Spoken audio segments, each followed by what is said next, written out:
Matt, did you get the model? GPT Image 2 is secured. Well done. We launch at dawn.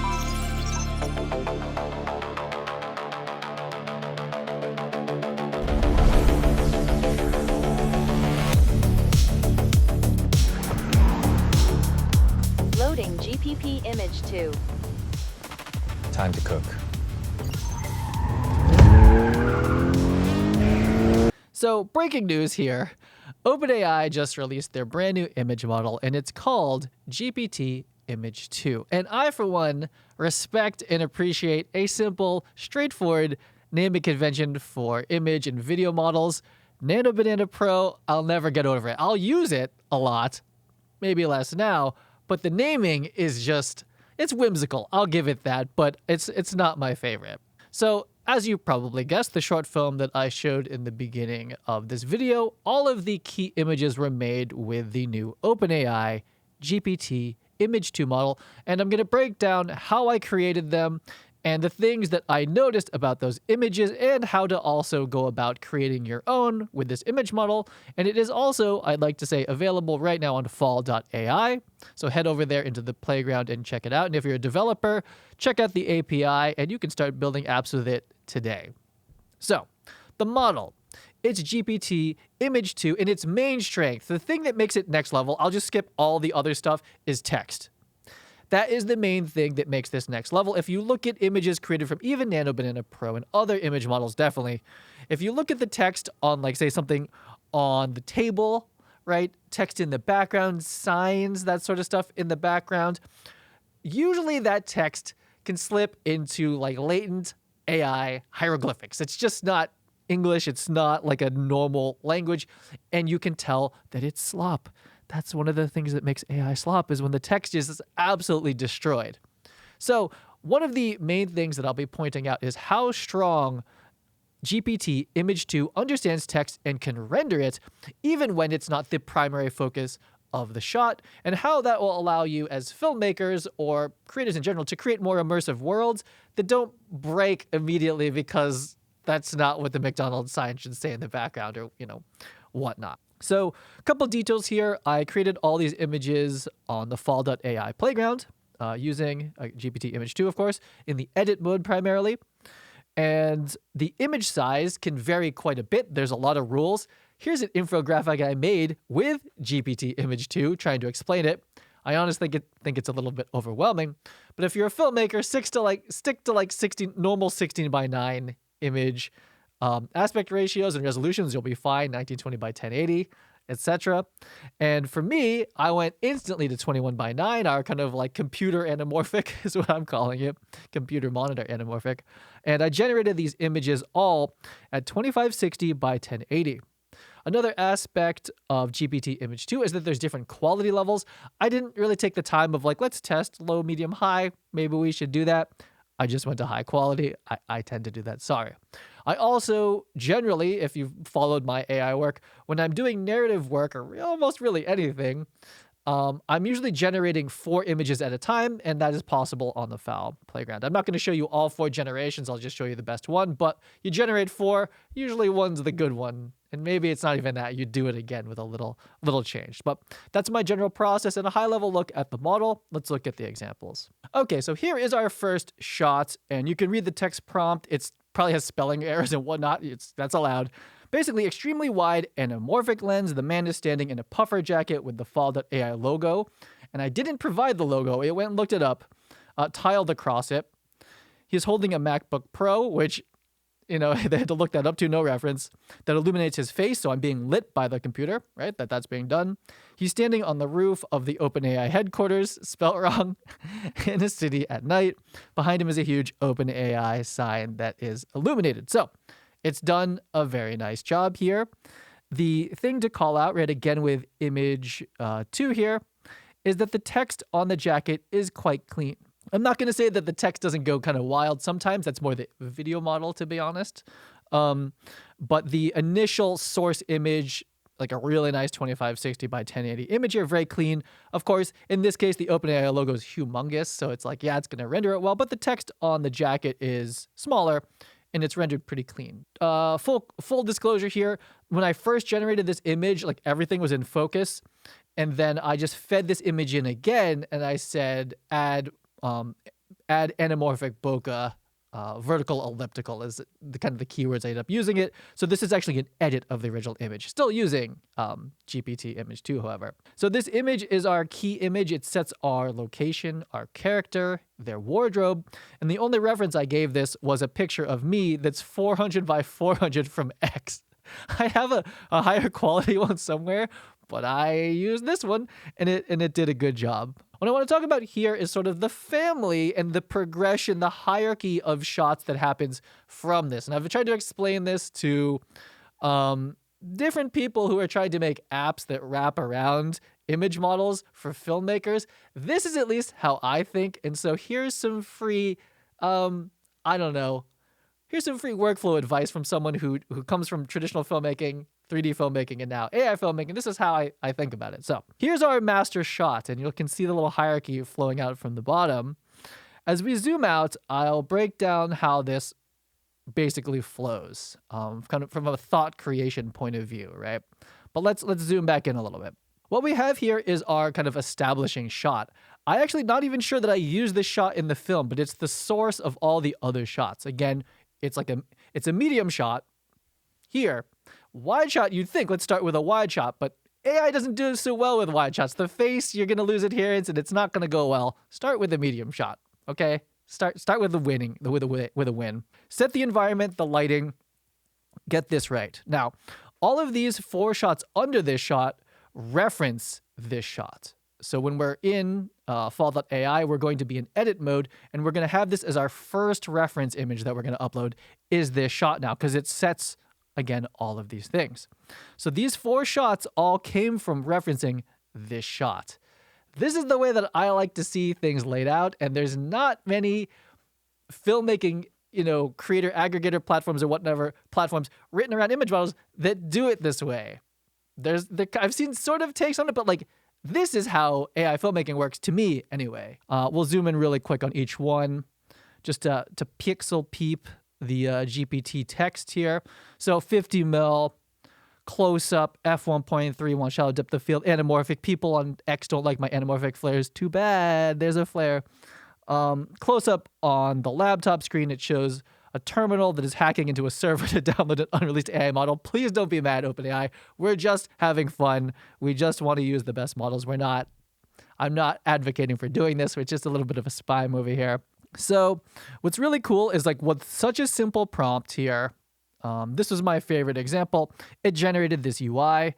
If you're an actual elite hacker, this probably looks a little bit funny. It's not quite right. I would have no idea. But I think for narrative purposes, it looks like there's a console with tabs. We have some some endpoints going on. And the text, again, overall is legible, and it fits the role.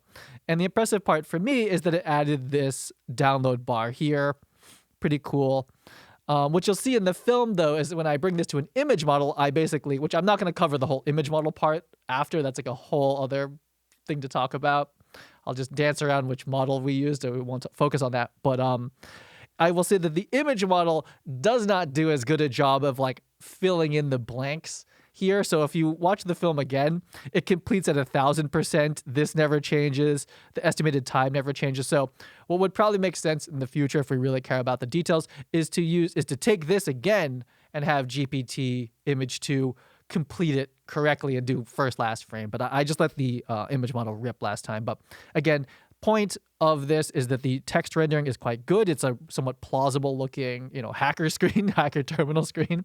To most people, this will sell. It'll be fine. Plus the download bar, they're downloading something, It did it for us. It told the story for us in a convincing way. The text is quite clean. In the image model, it does get a little mushy, but still pretty good.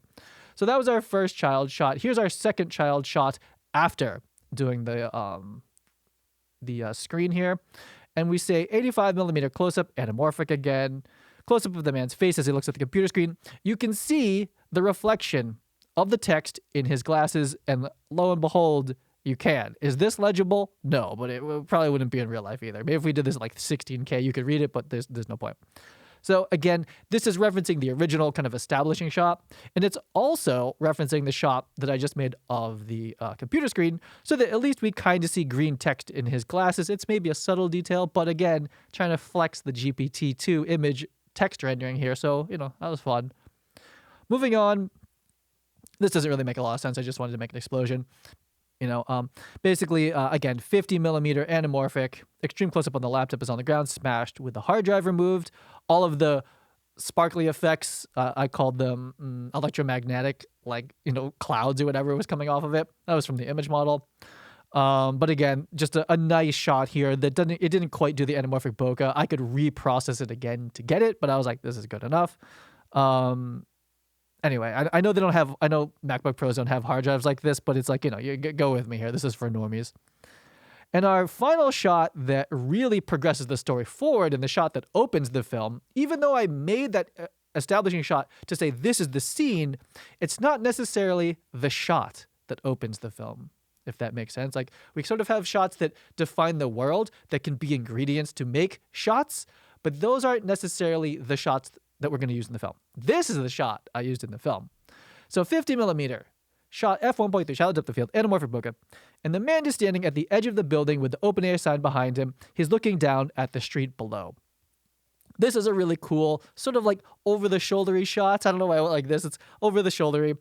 I will say that the fal.ai logo got a little bit crazy here. Not the best showing. But, overall, it's still doing a good job. We probably could do this again and be like, fix this. I probably should have done that. But I wanted to show you, sometimes it's not perfect, but it is good and better text than most image models that I've seen. The anamorphic bokeh is acceptable. I think it's pretty good. And overall, it's a cool shot. Overall, I think, right? Lots of negative space here for what you'll see is next. So zooming back out really quickly, again, we have our establishing shot, medium shot, establishes the scene, and then we have the actual shots that we use in the film generated from that. And by doing this, we have continuity in character as much as we can, and scene, location, etc. It all has the same vibe. This is the technique to do that. So let's move into our next batch of shots here. So having created this shot now, this is the shot I was like, that's it. That's the one we like. We take this shot, and now these next three shots, they all reference this shot. They don't have to reference that top one. You could, but it's a little, I think that would confuse the model. You could, because I'm not sure about this image model, how the LoRa's work of it. I'm not familiar really with LoRa's at all, despite working at Fall. I know that's like their specialty. I'm not that familiar with it. It still could be helpful as you create these next three shots to continue to reference me, the headshot, just to be like, just in case it's a different angle, this is what that angle would probably look like. However, I don't believe I did that. I only referenced this shot to make these next three.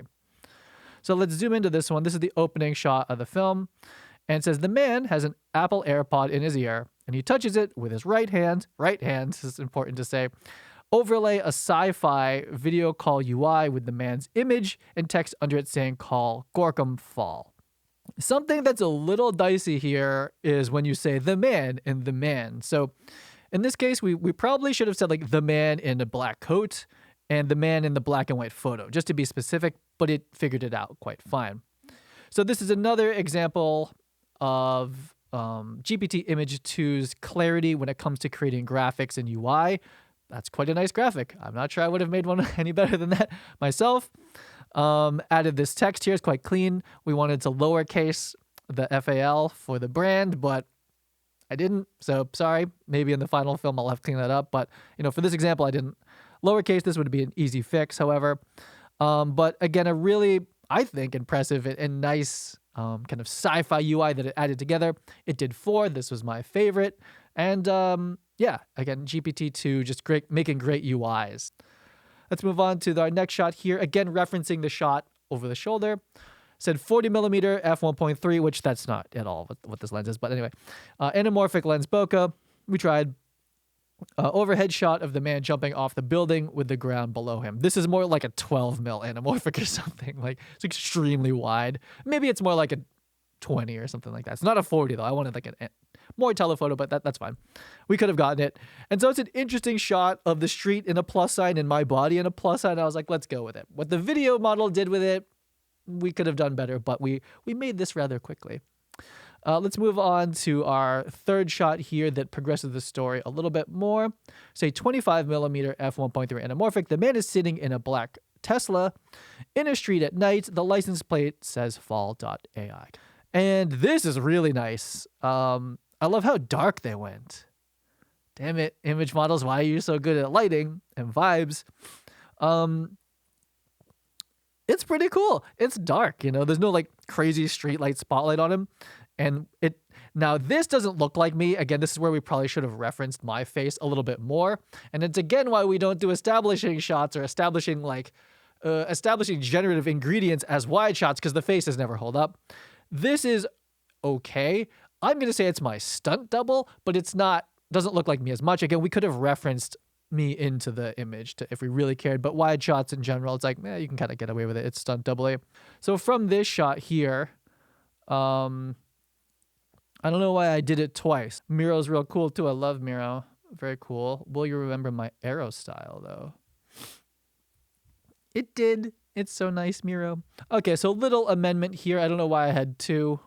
Moving a little bit too fast, I guess. But from this car shot, from behind, I like the color palette, the vibes, how dark it is, etc. The lighting. Like, let's try to match that. I basically did, referencing that image, I said 50mm, again, f1.3, anamorphic bokeh. Listen, that's who I am as an image person. Close up on the man's face as he drives the black Tesla through the city.